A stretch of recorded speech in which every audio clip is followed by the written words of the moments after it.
Welcome to Quick Movie Recaps. Spoilers ahead. Watch out and subscribe.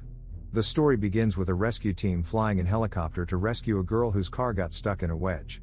Ray is a Los Angeles Fire Department helicopter pilot. He is known for his courage and bravery.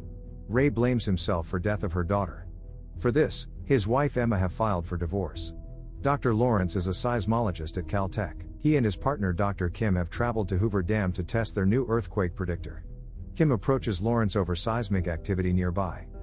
Suddenly, a massive spike occurs, which precedes a magnitude 7.0 earthquake. Lawrence tells everyone to get off the dam. Kim saves a little girl, and earthquake destroys the entire dam. Ray and his daughter Blake were planning a trip together to San Francisco. But Ray gets called back immediately to help rescue survivors of the Nevada quake. Emma's boyfriend Daniel agrees to take her to San Francisco instead. Ray also becomes frustrated when he hears Emma moving in with Daniel. The next day in San Francisco, Daniel goes to his meeting. This is when Blake meets a handsome boy Ben. He is an English guy who's in town for a job interview. Ben brought his younger brother Ollie to tour the city after the interview, and Ollie sees that the two like each other. He convinces Blake to give Ben her phone number. Hayes returns to Caltech mourning the death of Kim. He then approached by a local TV reporter for an interview. Hayes tells her about fault line in Nevada, also tells their earthquake predictor works. His students interrupt the interview to tell them about spikes larger than the Nevada along the San Andreas fault. Hayes determines that massive earthquakes will occur all along the fault. Emma is having lunch with Daniel's sister Susan in Los Angeles. She gets an apology call from Ray for his behavior. Suddenly, a massive earthquake hits Los Angeles. Ray hears the noises and directs Emma to get to the rooftop. So, he will rescue her. Emma tries to get Susan to follow her to the roof, but she falls the floor to her death. Emma makes it to the roof, but skyscrapers starts collapsing all around. However, Ray rescues Emma. Back in San Francisco, Daniel has finished his meeting and he and Blake are driving through an underground garage when the shockwave of the Los Angeles quake hits.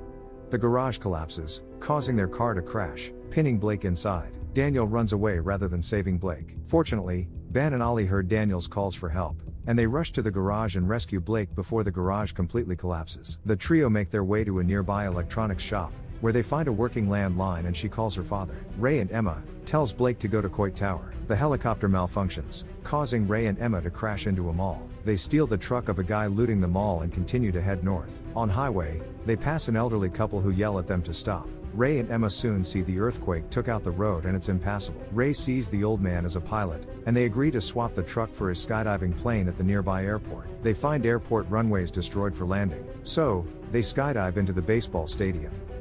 At that same time, trio discover that Coit Tower is surrounded by flames, so they decide to go to Nob Hill instead since it's the highest point in the city. Meanwhile, Hayes and the reporter go on the air to warn everyone that an even bigger earthquake is about to hit the San Francisco Bay Area, and everyone there needs to evacuate immediately. The trio were walking along a street when the earthquake hit, and Ben is badly injured by falling glass from a nearby house. Despite his wounds, they continue to travel to Nob Hill. Ray and Emma soon realize they can't reach Coit Tower on foot, so they take a boat from a nearby harbor and plan to sail around the city. Just then, alarms sound because a tsunami is approaching. Ray and Emma travel up the wave, narrowly avoiding a cargo ship, and are safe. That cargo ship crashes, kills everyone including Daniel. The trio also hear the alarm, and quickly realize they won't make it to Nob Hill in time. They take shelter in a nearby strong building. Ray and Emma are traveling the streets by boat in search of their daughter. They finally find her, but she got separated from Ben and Ollie and gets trapped underwater. Ray goes into the building and dives down to save her, but she drowns. With the building about to collapse, Emma drives the boat into the building and rescues Ben and Ollie, and picks up Ray, who is hurriedly giving CPR to Blake. He does not want to lose both of his daughters to drowning. Just as it appears that Blake may be dead, she coughs up water and starts breathing again. Everyone goes to relief camps. Ray and Emma appear to have reconciled their differences. Blake and Ben, still recovering from his injuries, look to be starting a relationship. That's the end. Thank you for watching. Subscribe if you'd like to see more recaps like this. Turn on the notifications, and leave a like to help the channel out.